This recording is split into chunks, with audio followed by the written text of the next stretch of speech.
তো নমস্কার বন্ধুরা, আরও একটি নতুন ভিডিওতে আমি তোমাদেরকে আমার চ্যানেলে স্বাগত জানাচ্ছি। তোমরা সবাই কেমন আছো?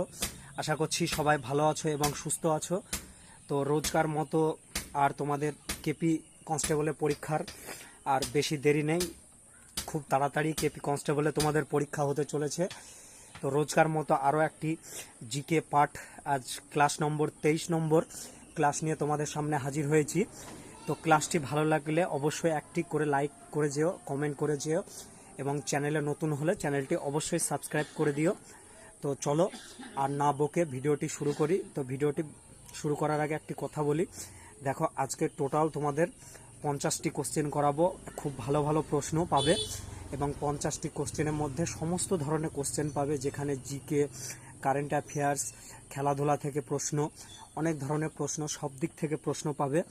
তো চলো বন্ধুরা ভিডিওটি শুরু করি। তো ভিডিওটি আজকের 1 নম্বর প্রশ্ন। তো চলো 1 নম্বর প্রশ্নটি ভালো করে মন দিয়ে শোনো।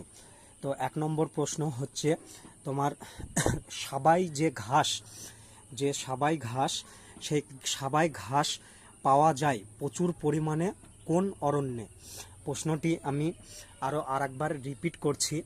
সাবাই যে ঘাস, সেই সাবাই ঘাস পাওয়া যায় প্রচুর পরিমাণে কোন অরণ্যে? মানে সাবাই ঘাস কোন অরণ্যে মানে প্রচুর পরিমাণে হয়, সেটাই বলতে চেয়েছে। তো এখানে এই প্রশ্নটির সঠিক অ্যান্সার তোমার হয়ে যাবে সাবাই ঘাস। সেই সাবাই ঘাসটি হয় তোমার তরাই অরণ্যে সাবাই ঘাসটি প্রচুর পরিমাণে দেখা যায়।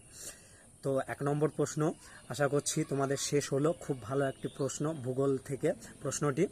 এবার চলো দ্বিতীয় নম্বর প্রশ্নটি শুরু করি। তো দ্বিতীয় নম্বর প্রশ্নটি হচ্ছে তোমার জেমু হিমাবাহ থেকে কোন নদীর উৎপত্তি হয়েছে? যে ভারতবর্ষের যে জেমু হিমাবাহ আছে, সেই হিমাবাহ থেকে তোমার কোন নদী উৎপন্ন হয়েছে? তো জেমু হিমাবাহ থেকে উৎপন্ন হয়েছে যে নদী, সেই নদীটি হচ্ছে তোমার তিস্তা নদীর উৎপত্তি হয়েছে জেমু হিমাবাহ থেকে। তো এই প্রশ্নটির সঠিক অ্যান্সার হয়ে যাবে তোমার তিস্তা নদী থেকে জেমু হিমাবাহের উৎপত্তি হয়েছে। এর পাশাপাশি তোমার দ্বিতীয় নম্বর প্রশ্নের অ্যান্সার শেষ হলো। এবার চলো তৃতীয় নম্বর প্রশ্নটি ভালো করে শোনো মন দিয়ে। পাগলা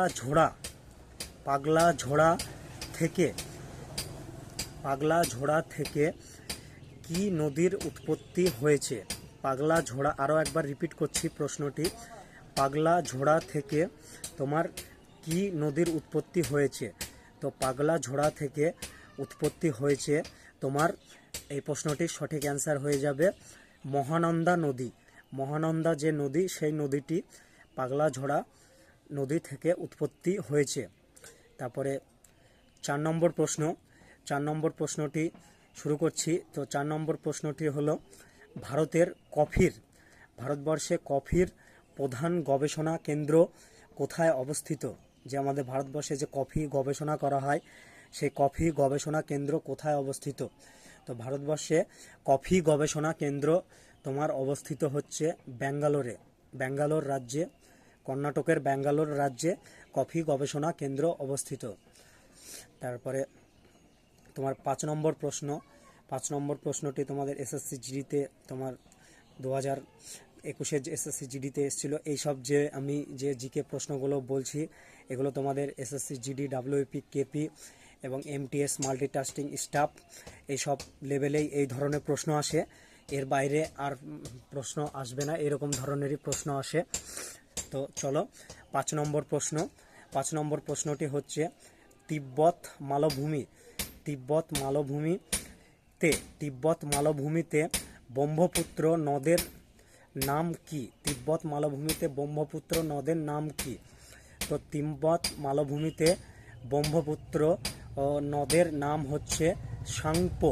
এই প্রশ্নটির সঠিক অ্যান্সার হয়ে যাবে সাংপো, দন্ত সয়কার অনেশ্বর পয় ওকার, সাংপো হয়ে যাবে এই প্রশ্নটির সঠিক অ্যান্সার।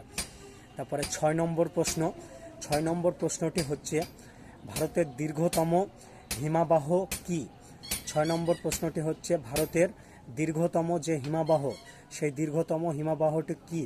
তো ভারতের দীর্ঘতম যে হিমবাহ, সেই হিমবাহটি হচ্ছে তোমার সিয়াচিন যে হিমবাহ, সিয়াচিন গ্লেশিয়ার হিমবাহ, সেটি হচ্ছে ভারতের দীর্ঘতম হিমবাহ। তারপরে 7 নম্বর প্রশ্নটি হচ্ছে ভারতের ডেকান ট্রাপ বলা হয়েছে কাকে? ভারতবর্ষের ডেকান ট্রাপ, সেই ডেকান ট্রাপ বলা হয়েছে কাকে? তো ভারতবর্ষে ডেকান ট্রাপ বলা হয়েছে তোমার মহারাষ্ট্রের যে মালভূমি, সেই মহারাষ্ট্রের মালভূমিকেই ডেকান ট্রাপ বলা হয়েছে। এই প্রশ্নটির সঠিক অ্যান্সার হয়ে যাবে তোমার মহারাষ্ট্রের মালভূমি।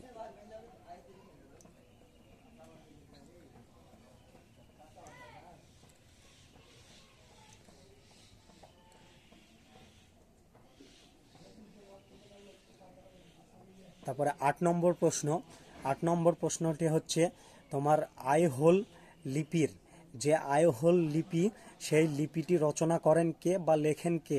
তো আইহোল শিলালিপি, সেই শিলালিপিটি রচনা করেন রবিকীর্তি রচিত আইহোল শিলালিপি। এই প্রশ্নটি অনেকবার তোমাদের এসেছে, রবিকীর্তি, সেই রবিকীর্তির রচিত হচ্ছে আইহোল শিলালিপি। এর পাশাপাশি তোমাদের শেষ হলো 8 নম্বর প্রশ্নের অ্যান্সার। তো চলো এবার 9 নম্বর প্রশ্ন শুরু করা যাক। 9 নম্বর প্রশ্নটি হচ্ছে তোমার লক্ষ্মীধারা, ভালো করে প্রশ্নটি শোনো। তোমার লক্ষ্মীধারা, সেই লক্ষ্মীধারা কল্পক্রম, লক্ষ্মীধারা কল্পক্রম রচনা করেন কে? তো লক্ষ্মীধারা কল্পক্রম রচনা করেন হচ্ছে গোবিন্দচন্দ্র সাংলে। তারপরে 10 নম্বর প্রশ্ন।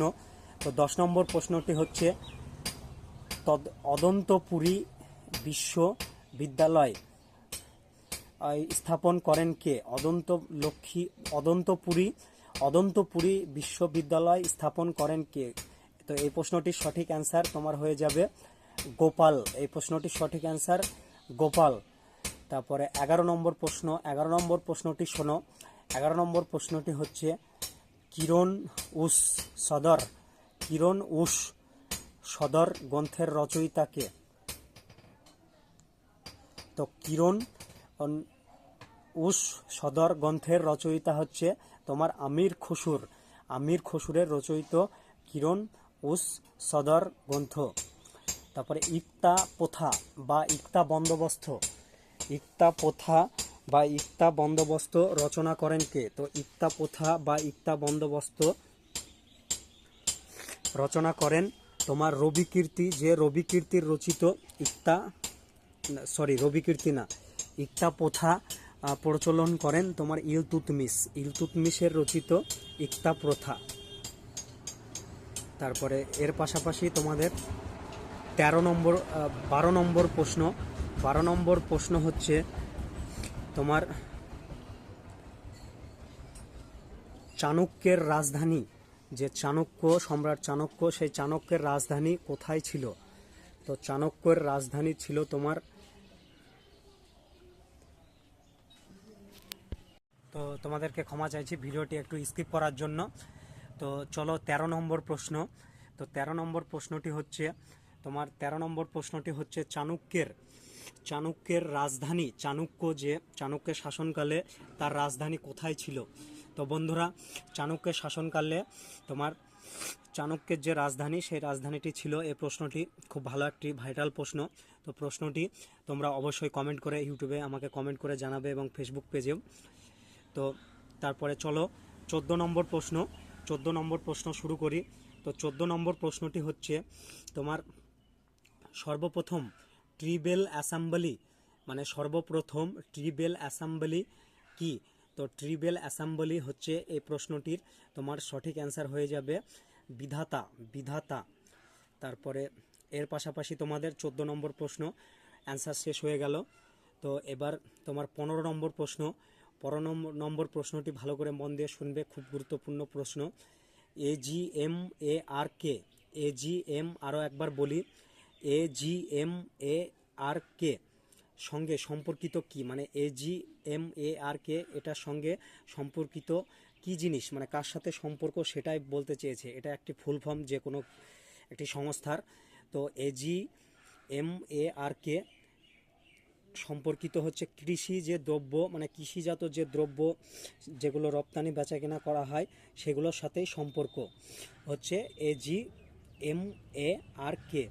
তারপরে হাওয়া, পরের প্রশ্ন 16 নম্বর প্রশ্ন, হাওয়া মহল অবস্থিত কোথায়? মানে হাওয়া যে একটি মহল আছে সেই মহলটি কোথায় অবস্থিত, ভারতবর্ষের কোন রাজ্যে অবস্থিত? তো হাওয়া মহলটি অবস্থিত ভারতবর্ষের তোমার রাজস্থান যে রাজ্য, সেই রাজস্থান রাজ্যে অবস্থিত হাওয়া মহল। এর পাশাপাশি 16 নম্বর প্রশ্নের অ্যান্সার তোমাদের শেষ হলো। তো এবার 17 নম্বর প্রশ্ন। তো 17 নম্বর প্রশ্নটি হচ্ছে, ভালো করে শোনো মন দিয়ে, সম্বর লেক, সম্বর যে লেক সেই সম্বর লেক কোথায় অবস্থিত? মানে সম্বর এক ধরনের লেক যেখানে মানুষজন ভ্রমণ করতে যায়, ঘুরতে যায়, এটি বোঝাতে চেয়েছে। তো সম্বর লেক, সেই সম্বর লেক অবস্থিত, এই প্রশ্নটির সঠিক অ্যান্সারও হয়ে যাবে রাজস্থান। রাজস্থানে সম্বর লেক অবস্থিত। তারপরে 18 নম্বর প্রশ্ন। 18 নম্বর প্রশ্নটি হচ্ছে তোমার শিশুদের নিয়ে কাজ করে সম্মিলিত জাতীয় পুঞ্জের কোন সংস্থা? আরও একবার রিপিট করছি প্রশ্নটি, শিশুদের নিয়ে কাজ করে সম্মিলিত জাতীয় পুঞ্জের কোন সংস্থা? তো শিশুদের নিয়ে কাজ করে তোমার সম্মিলিত জাতীয় পুঞ্জের ইউনেস্কো সংস্থা, ইউনিসেফ, ইউনিসেফ বলে একটি সংস্থা আছে, সেই সংস্থাটি। এই প্রশ্নটির সঠিক অ্যান্সার হয়ে যাবে ইউনিসেফ। তারপরে 19 নম্বর প্রশ্ন। 19 নম্বর প্রশ্নটি হচ্ছে ধনরাজ, ধনরাজ, ধনরাজ পিল্লাই কোন খেলার সঙ্গে যুক্ত? তো ধনরাজ পিল্লাই এক ধরনের পুরস্কার, এটি কোন খেলার সঙ্গে যুক্ত? তো ধনরাজ পিল্লাই এটি হচ্ছে হকি খেলার সঙ্গে যুক্ত। হকি খেলা যে হয় সেই হকি খেলার সঙ্গে যুক্ত হচ্ছে ধনরাজ পিল্লাই। 20 নম্বর প্রশ্ন। 20 নম্বর প্রশ্নটি হচ্ছে সর্বাপেক্ষ স্থানীয় সর্বাপেক্ষ সম্মানীয় পদক পুরস্কার কোনটি? মানে সর্বাপেক্ষ শ্রেষ্ঠ সম্মানীয় পুরস্কার কোনটি? তো সর্বাপেক্ষ শ্রেষ্ঠ সম্মানীয় পুরস্কার হচ্ছে তোমার ভারতরত্ন যে পুরস্কার, সেই ভারতরত্ন পুরস্কারটি হচ্ছে সর্বাপেক্ষ শ্রেষ্ঠ পুরস্কার। তারপরে 21 নম্বর প্রশ্ন। 21 নম্বর প্রশ্নটি হচ্ছে ওয়েব ব্রাউজার আর বারবার ভিজিট, VISIT ভিজিট, মানে ভিজিট করার ওয়েবসাইটে সেভ করে রাখে কি? মানে আরও একবার প্রশ্নটি রিপিট করছি, ওয়েব ব্রাউজার বারবার ভিজিট করা ওয়েবসাইটে সেভ করে রাখে কি? তো সেভ করে রাখে হচ্ছে FAVOURITS, ফেভারিটিস। World heritage. তারপরে 22 নম্বর প্রশ্ন। 22 নম্বর প্রশ্ন হচ্ছে খাজুরাজ গ্রুপ অফ মাউন্টেন স্মৃতিসৌধ একটি ইউনেস্কো ওয়ার্ল্ড হেরিটেজ একটি সাইট হিসাবে ঘোষণা করা হয়েছিল, এটি কোথায় আছে? তো এটি আছে তোমার মধ্যপ্রদেশ রাজ্যে। আরও একবার বলি, খাজুরাহো গ্রুপ অফ মাউন্টেন্স স্মৃতিসৌধ এটি ইউনেস্কো থেকে ওয়ার্ল্ড হেরিটেজ সাইট ঘোষণা করেছিল। তো এটি কোন রাজ্যে আছে, ভারতবর্ষের কোন রাজ্যে আছে? তো এটি ভারতবর্ষের মধ্যপ্রদেশ যে রাজ্য, সেই মধ্যপ্রদেশ রাজ্যেই আছে। তারপরে পরের প্রশ্ন, জয়া কোদি প্রজেক্ট কোন নদীর তীরে অবস্থিত? তো এই প্রশ্নটির সঠিক অ্যান্সার হয়ে যাবে তোমার গোদাবরী যে নদী, সেই গোদাবরী নদীর তীরে অবস্থিত। তারপরে ব্যাসিলিকা অফ বম জেসাস একটি বিশ্ব ঐতিহ্য স্থাপন কোথায় হয়েছিল? তো এই প্রশ্নটির সঠিক অ্যান্সার হয়ে যাবে গোয়াতে হয়েছিল। তারপরে প্রথম কোন ভারতীয় যিনি নোবেল পুরস্কার পেয়েছিলেন? আরও একবার বলি, প্রথম কোন ভারতীয় যিনি সর্বপ্রথম ইংরেজদের কাছ থেকে নোবেল পুরস্কার পেয়েছিলেন? তো এটা হচ্ছে রবীন্দ্রনাথ ঠাকুর। এই প্রশ্নটির সঠিক অ্যান্সার হয়ে যাবে তোমার রবীন্দ্রনাথ ঠাকুর। তারপরে উগান্ডা এর রাজধানীর নাম কি? উগান্ডা যে দেশ, সেই উগান্ডার রাজধানীর নাম কি? তো উগান্ডার রাজধানীর নাম হচ্ছে কাম্পালা, পয়াকার ময়ে পয়াকার লয়াকার, কাম্পালা এটি হচ্ছে এই উগান্ডার রাজধানী। তারপরে তোমার 24 নম্বর প্রশ্ন, সাবরি কার্তিক কে? সাবরি কার্তিক কে? সাবরি কার্তিক একজন প্রসিদ্ধ ভারতীয় ক্যারাটি চ্যাম্পিয়ন, মানে যারা ক্যারাটি মারপিট শেখায় সেই সাবরি কার্তিক হচ্ছে একজন প্রসিদ্ধ ক্যারাটি চ্যাম্পিয়ন। তারপরে পরের প্রশ্ন, ভারতবর্ষে পোখরানে যে নিউক্লিয় টেস্ট করা হয়েছিল সেটি মানে কিসের উপর ভিত্তি করে তার একটা নাম দেওয়া হয়েছিল, সেই নামটি কি? তো সেই নামটি হচ্ছে অপারেশন শক্তি। অপারেশন শক্তি হচ্ছে সেই নাম। তো চলো এবার নেক্সট তোমাদের একটু ডিটেলসে তোমাদের আজকে একটু ক্লাস করাই এবং বুঝিয়ে দিই। তো ডিটেলসে হচ্ছে এখানে তোমাদের সে প্রশ্নটি তোমাদের আমি পেশ করছি। তো মিশরীয় সভ্যতা, মিশরীয় সভ্যতা, সেই মিশরীয় সভ্যতা কোন নদীর তীরে গড়ে উঠেছিল?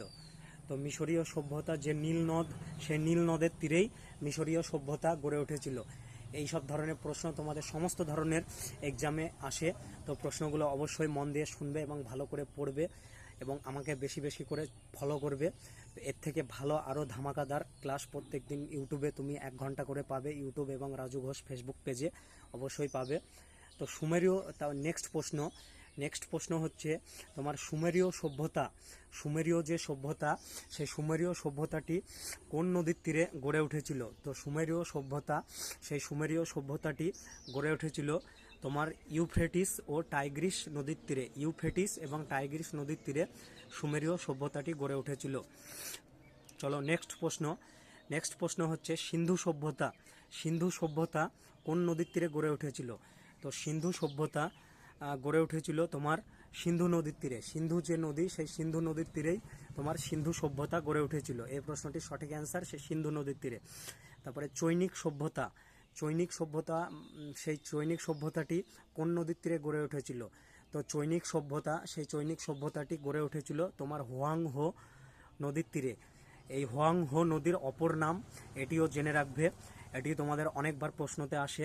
তো সেই হোয়াংহো নদীর অপর নাম হচ্ছে পিত নদী। পিত নদী হচ্ছে হোয়াংহো নদীর অপর নাম। তারপরে চলো, খুব আজকের ক্লাসে ভালো ভালো গুরুত্বপূর্ণ প্রশ্ন আছে, ভালো করে সবাই ফলো করবে এবং ক্লাসগুলো দেখবে।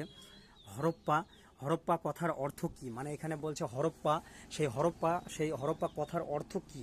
তো হরপ্পা কথার অর্থ হচ্ছে তোমার হরপ্পা কথার অর্থ হচ্ছে তোমার পশুপতি বা খাদ্য। হরপ্পা কথার অর্থ হচ্ছে পশুপতি বা খাদ্য। এগুলো তোমার ভালোভাবে মনে রাখবে। হরপ্পা কথার অর্থ পশুপতি বা খাদ্য। এবং হরপ্পা সভ্যতা, সেই সভ্যতাটি কোন নদীর তীরে গড়ে উঠেছিল? তো হরপ্পা সেই সভ্যতাটি তোমার গড়ে উঠেছিল ইরাবতী নদীর তীরে। এবং এর পাশাপাশি তোমরা জেনে রাখবে অবস্থান। হরপ্পা সভ্যতার অবস্থান হচ্ছে তোমার পাঞ্জাবের মন্টগোমারি জেলায়। পাকিস্তানে পড়েছে বর্তমানে আমাদের দেশভাগের পর। তো এটি হচ্ছে তোমার পাঞ্জাবের মন্টগোমারি জেলায়। এবং হরপ্পা সভ্যতা কে আবিষ্কার করেন? নেক্সট প্রশ্ন, হরপ্পা সভ্যতা কে আবিষ্কার করেন? তো হরপ্পা সভ্যতা আবিষ্কার করেন তোমার দয়ারাম সাহানি, একজন প্রত্নতত্ত্ববিদ। ইনি হরপ্পা সভ্যতার আবিষ্কার করেন, দয়ারাম সাহানি। গুরুত্বপূর্ণ কিছু তথ্য হরপ্পা সভ্যতা সম্বন্ধে তোমাদের বলে রাখি, এগুলো তোমরা মনে রাখবে। তো হরপ্পা সভ্যতা সম্বন্ধে কিছু গুরুত্বপূর্ণ তথ্য হচ্ছে 1921 সালে সিন্ধু সভ্যতার এই অঞ্চলটি প্রথম আবিষ্কার করা হয় এবং এখানে বিশাল এক ধরনের শস্যাগার আবিষ্কৃত হয়েছে। এখানে একটি তোমাদের প্রশ্ন তৈরি হতে পারে যে 1921 সালে সিন্ধু সভ্যতা যখন খনন করা হয়েছিল, তো সেখানে যে স্নানাগারটি পাওয়া গিয়েছিল, সে বিশাল স্নানাগার, সে স্নানাগারটার নাম কি? তারপরে নেক্সট প্রশ্ন, মহেঞ্জোদারো কথার অর্থ কি? তো মহেঞ্জোদারো কথার যে অর্থ, সেই মহেঞ্জোদারো কথার অর্থ হচ্ছে তোমার মৃতের স্তূপ, মানে মৃত মানুষের স্তূপ। তো মহেঞ্জোদারো সভ্যতাটি কোন নদীর তীরে গড়ে উঠেছিল? একটি প্রশ্ন। তো মহেঞ্জোদারো সভ্যতাটি গড়ে উঠেছিল তোমার সিন্ধু যে নদী, সেই সিন্ধু নদীর তীরে। তো অবস্থান হচ্ছে পাকিস্তানের সিন্ধু প্রদেশের লাড়কানা জেলা, মানে পাকিস্তানেই পড়েছে এই সভ্যতাটাও বর্তমানে তার অবস্থান। তো পাকিস্তানের যে সিন্ধু প্রদেশ, সেই সিন্ধু প্রদেশের তোমার লারকানা জেলা। তারপরে আবিষ্কারক মানে মহেঞ্জোদারো সভ্যতা তোমার কে আবিষ্কার করেন? তো মহেঞ্জোদারো সভ্যতা তোমার আবিষ্কার করেন হচ্ছে রাখালদাস বন্দ্যোপাধ্যায় এবং sir John Marshall. Rakhaldas Bandyopadhyay এবং স্যার জন মার্শাল। তো স্যার জন মার্শাল ছিলেন একজন বিদেশি প্রত্নতত্ত্ববিদ, আর রাখালদাস বন্দ্যোপাধ্যায় ইনি একজন ভারতীয়। এদের দুজনের তত্ত্বাবধানে তোমার মহেঞ্জোদারো সভ্যতার আবিষ্কার হয়েছিল। এবং মহেঞ্জোদারো সভ্যতা সম্বন্ধে তোমার কিছু জেনে রাখো, তোমাদের এগুলো তোমাদের কাজে লাগবে স্টেপ বাই স্টেপ। এখানে একটি বৃহদাকার স্নানাগার পাওয়া গেছিল। এই প্রশ্নটি অনেকবার দিয়ে দেয় যে মহেঞ্জোদারো সভ্যতায় এখানে একটি বিশেষ আকার স্নানাগার পাওয়া গেছিল এবং কাঠের তৈরি একটি বৃহদাকার শস্যাগারও পাওয়া গিয়েছিল। কাঠের তৈরি একটি বৃহদাকার এখানে শস্যাগার, মানে যে সেই সময় যে শস্য আদি ফসল যেগুলো রাখা হতো সেগুলোকে শস্যাগার বলা হয়, সেই শস্যাগারও পাওয়া গেছিল। এবং দামি দামি পাথরের গয়না, টেরাকোটা পাথরের তৈরি যন্ত্রপাতি, তামান মূর্তি পাওয়া গেছিল। তো এইসব জিনিসগুলো পাওয়া গেছিল। সেই সালটি কত? সেই সালটি হচ্ছে তোমার 1922 সালে। 1922 সাল, সেই 1922 সালে এইসব জিনিসগুলো আবিষ্কার হয়েছিল। তারপরে চানহু দারো এক ধরনের শহর। এটি কোন নদীর তীরে অবস্থিত?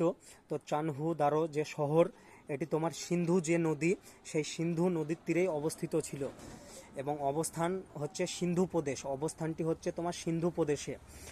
এবং আবিষ্কার করেন ননী গোপাল মজুমদার এবং ম্যাকে, এরা দুজনে মিলে আবিষ্কার করেন। এবং কিছু গুরুত্বপূর্ণ তথ্যগুলি হচ্ছে ছোট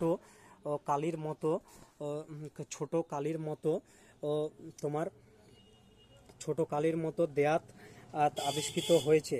এবং শস্যাগার পাওয়া যায়নি। লোহার তৈরি জিনিসপত্র, সুতির কাপড়, তামা, রূপা এবং তোমার ব্রোঞ্জের তৈরি বহু বস্তু পাওয়া গেছে। বাড়ি তৈরির ইটের ব্যবহারও এরা জানতো। তারপরে কালীবঙ্গান কথার অর্থ কি? আরও একটি প্রশ্ন, তোমার সেই কালীবঙ্গান কথার অর্থ কি? তো কালীবঙ্গান কথার অর্থ হচ্ছে কালো বালা। কালীবঙ্গান কথার অর্থ হচ্ছে তোমার কালো বালা। এটার নদী মানে কোন নদীর তীরে গড়ে উঠেছিল? তো নদীটি হচ্ছে তোমার ঘাঘর নদীর তীরে বা ঘরঘরা নদীর তীরে। এটার অবস্থান হচ্ছে তোমার রাজস্থানে, মানে ভারতবর্ষের রাজস্থান রাজ্যে, সেই রাজস্থানেই এটার অবস্থান। তারপরে কে আবিষ্কার করেন এই যে কালীবঙ্গান, এটা কে আবিষ্কার করেন? তো ঘোষ এবং থাপাড় দুজনে মিলে আবিষ্কার করেন। তারপরে এখানে গুরুত্বপূর্ণ তথ্য হচ্ছে এখানে কৃষি জমির অস্তিত্ব পাওয়া যায়। তারপরে নেক্সট পার্ট হচ্ছে তোমার সুতো কাজেনদার, এটি কোন নদীর তীরে অবস্থিত? এটি হচ্ছে তোমার দাস্ত নদীর তীরে। দাস্ত যে নদী, সেই দাস্ত নদীর তীরে অবস্থিত। তারপরে অবস্থান হচ্ছে বালুচিস্তান নামক একটি জায়গায়, সেই বালুচিস্তানে অবস্থিত। এখানে তোমাদের কোনো গুরুত্বপূর্ণ তথ্য মনে রাখার দরকার নেই।